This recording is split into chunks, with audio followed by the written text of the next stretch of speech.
రాజులకు రాజు ప్రభులో ప్రభు అయిన యేసుక్రీస్తు నామమున మీకు శుభములు. ఈ రోజు దేవుడు మనకు అనుగ్రహించిన వాక్య ధ్యానము మార్కు సువార్త 13వ అధ్యాయము 13వ వచనము. నా నామము నిమిత్తము అందరి చేత మీరు ద్వేషింపబడుదురు, అంతము వరకు సహించిన వాడే రక్షణ పొందును. ప్రియులారా, ఈ వాక్య ధ్యానాన్ని మనం గమనించినట్లయితే యేసు ప్రభువారు తన శిష్యులకు చెప్తున్నటువంటి మాటలు. వారు అడుగుతూ ఉంటారు, ప్రభువా మరి ఈ సంభవాలన్నీ కూడా ఎప్పుడు జరుగుతాయి అని అడిగినప్పుడు మరి ఆయన చెప్తూ ఉంటాడు కదా, అంత్యకాలంలో ఇవన్నీ కూడా నెరవేరుతాయి, రాబో కాలంలో ఇవి ఎలాగ నెరవేరుతాయో మీకు కొన్ని గుర్తులు చెప్తాను, వాటిని బట్టి మీరు కాలము సమీపించి ఉన్నది అని గుర్తుపట్టాలి, జ్ఞానము కలిగి ప్రవర్తించుకోవాలి అని అనేకమైనటువంటి సంగతులను ఉదాహరణగా చెప్పటము ఈ యొక్క అధ్యాయంలో మనం చూడవచ్చు. అయితే ఆయన చెప్తున్నాడు కదా, మీరు యుద్ధములను గూర్చి యుద్ధ సమాచారములను గూర్చి వినేటప్పుడు కలవరపడకండి, అవి జరగాలి కానీ అంతమైతే వెంటనే రాదు. జనం మీదకి జనం లేస్తారు, రాజ్యం మీదకి రాజ్యము లేస్తుంది, భూకంపాలు కలుగుతాయి, కరువులు వస్తాయి.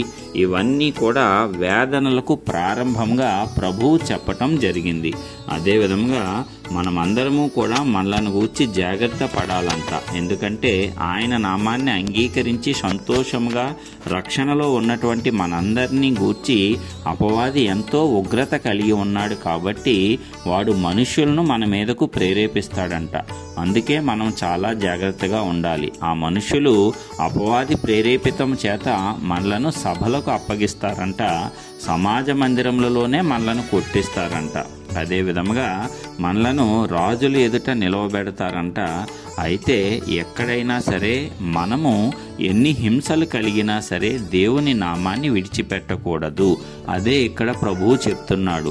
నీవు గనక ఆ శ్రమల నిమిత్తము దేవునిని ఆయన నామాన్ని వదిలిపెట్టినట్లయితే దేవుడు నీకు ఇచ్చినటువంటి ఆ ఉచితమైనటువంటి రక్షణను కోల్పోతావు. ఎందుకంటే జనులను చూసి నీవు భయపడవద్దు, జనులను సృష్టించిన వాడు నీకు తోడుగా ఉన్నాడు అని నీవు ఎల్లప్పుడూ కూడా జ్ఞాపకమందు ఉంచుకున్నట్లయితే ఆ ధైర్యాన్ని పొందుకుంటావు. జనులు పెట్టే హింసలు, వారు చేసేటువంటి విపరీతమైనటువంటి క్రియలు, మాటలు, దూషణలు, వీటన్నిటినీ కూడా నీవు లక్ష్య పెట్టవద్దు. అవి నీ మీదకు వచ్చినప్పుడు నీవు సంతోషించు అని కూడా ప్రభువు చెప్తున్నాడు. ఎందుకంటే అది నా నామం నిమిత్తం నీకు వచ్చింది కాబట్టి అది నిన్ను అన్నట్లు కాదు కానీ అది నన్ను అన్నట్లే. కాబట్టి నీవు వారికి తీర్పు తీర్చకు, నేను వారికి తీర్పు తీరుస్తానని కూడా ప్రభువు చెప్తున్నాడు. కాబట్టి మనమందరము కూడా ఓపికను కలిగి ఉండాలి, సహనాన్ని కలిగి ఉండాలి, నిరీక్షణ దేవుని యందు కలిగి ఉండాలి.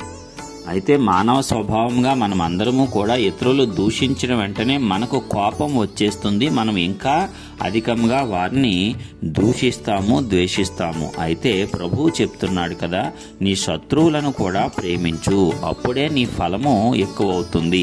ఇతరుల కంటే నీవు భిన్నముగా ఉండాలి. నీవు క్రీస్తును అంగీకరించిన వాడవుగా జనులకు తెలియాలి అంటే నీ ప్రవర్తనలో మార్పు రావాలి. ఇతరుల వలె నీవు ప్రవర్తించి వాడు కొట్టాడు కాబట్టి నేను కొడతాను, వాడు తిట్టాడు కాబట్టి నేను తిడతాను అంటే క్రీస్తు ప్రేమ నీలో లేనట్లే. అయితే క్రీస్తు ప్రేమ నీలో ఉన్నప్పుడు మాత్రమే నీవు లోకాన్ని జయించగలవు, ఆయనకు నిజమైన వారసుడిగా మారగలవు, క్రీస్తు యొక్క సంపూర్ణతలోనికి నీవు ఎదగగలవు. అదే దేవుడు ప్రతి క్రైస్తవుని నుంచి కోరుకుంటున్నాడు. అంతే తప్ప మనము కూడా ఇతరుల వలె, అన్యజనుల వలె మనం ప్రవర్తించకూడదు అని దేవుడు కోరుకుంటున్నాడు. మరి ఎవరైతే మన మీద అనేకమైనటువంటి నిందలు, అవమానాల పాలు చేసి మనల్ని దూషిస్తూ, మనల్ని హింసిస్తూ, మనల్ని మరి సభలకు అప్పగిస్తూ, జనుల ఎదుట మనలను దోషులుగా తీర్చాలని చూసేవారందరి ఎడల మనము ఓపికను కలిగి ఉన్నట్లయితే దేవుడే మన పక్షంన వారితో వ్యాజ్యమాడతాడు. దేవుడు అన్యాయము చేసేవాడు కాదు గాని న్యాయమైన తీర్పులు ఇచ్చేవాడు కాబట్టి తప్పనిసరిగా మనకు న్యాయమును తీరుస్తాడు. అందుకే ఆయన నిమిత్తము మనము ఎంత అందరి చేత ద్వేషింపబడతామంట. అయితే అంతం వరకు మనము సహించాలి. ఎప్పుడైతే నీవు నేను అంతం వరకు సహిస్తామో అప్పుడే మన రక్షణ మనం కాపాడుకోగలము.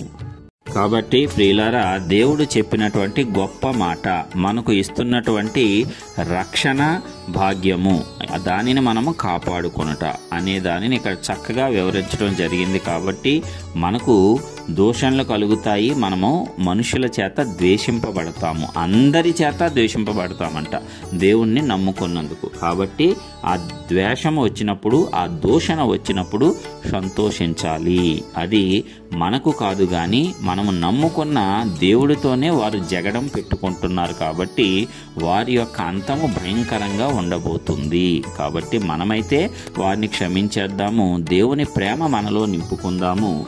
దేవుని పట్ల మనము కలిగి ఉన్నటువంటి ప్రేమను ఇతరుల పట్ల కూడా కనుపరిచి క్రీస్తు యొక్క సంపూర్ణతలోనికి మనం ఎదుగుదాము. అలాగన మనం అందరము కోపాన్ని, ద్వేషాన్ని అణచుకొని ప్రేమలో వర్ధిల్లటానికి ఆ పరిశుద్ధాత్మ దేవుడు మనందరికీ ఆయన యొక్క కృప అపరిమితంగా విస్తరింపజేయాలని నజరేయుడైన యేసు నామమున ప్రార్థించుచున్నాను. ఆమేన్.